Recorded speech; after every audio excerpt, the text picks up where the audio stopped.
that seems to be pursuing a personal vendetta against specific current and past state officers in the pretext of pursuing extrajudicial executions. 7.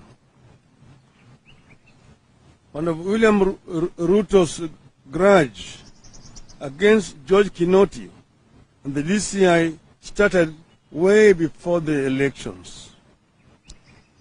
Ruto appears to believe that the coming of the UDI regime is a perfect mandate for him to punish the officers he long had a grudge against.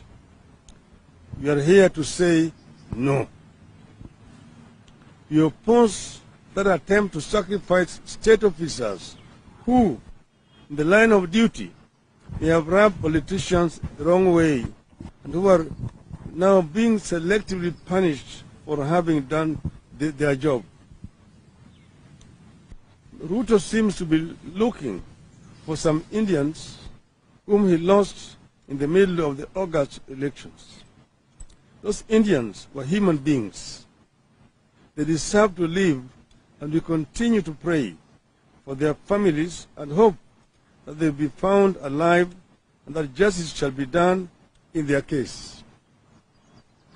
But we believe the Indians are not the first to disappear, and they will most certainly not be the last if the past is anything to go by.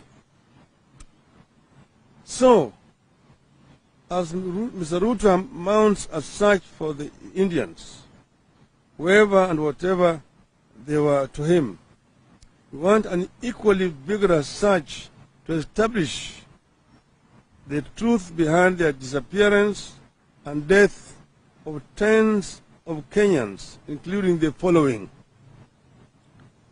Sergeant Kipyegon Kenei, the administration police officer, went missing just when he was supposed to accompany his colleagues to the Directorate of Criminal Investigations to record a statement in the 39.5 billion shillings fake arms probe that involved the office of the Deputy President when Ruto was serving in that capacity.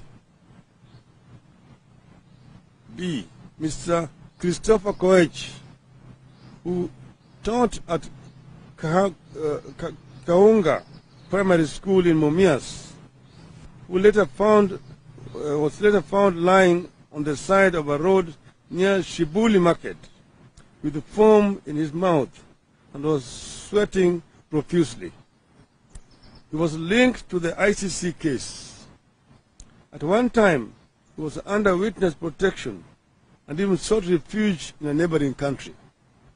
Mr. Koech was to travel to The Hague to testify in lawyer Paul Gicheru's ICC case.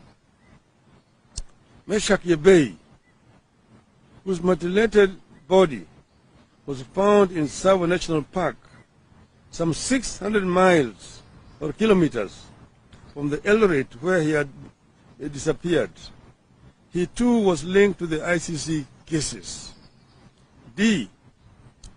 Journalist John Kitui was allegedly killed for his reporting on the death of a witness in the ICC proceedings. E.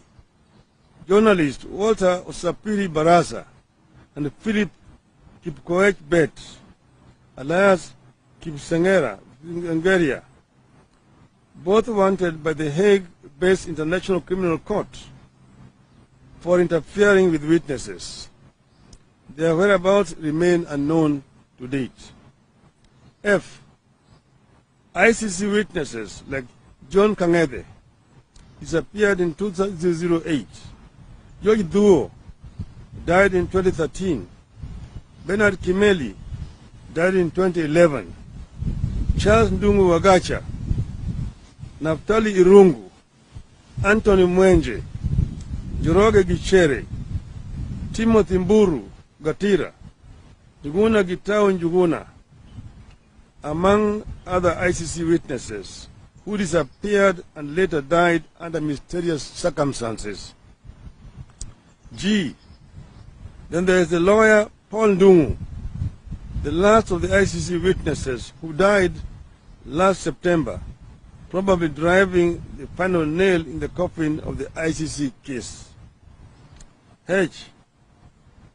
Finally, there is Ms. Chris Musando, the IBC IT manager, who was tortured and murdered days to the 2017 election.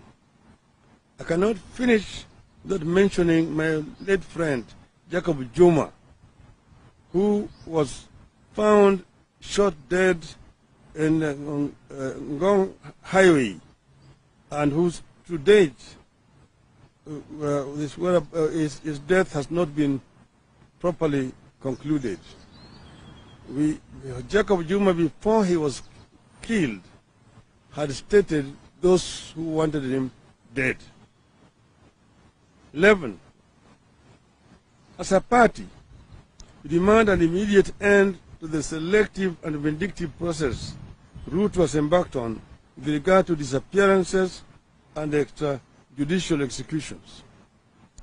Instead, we demand a transparent, professional, and inclusive public inquest to assist the country and families determine the fate or whereabouts of members who disappeared or died under unclear circumstances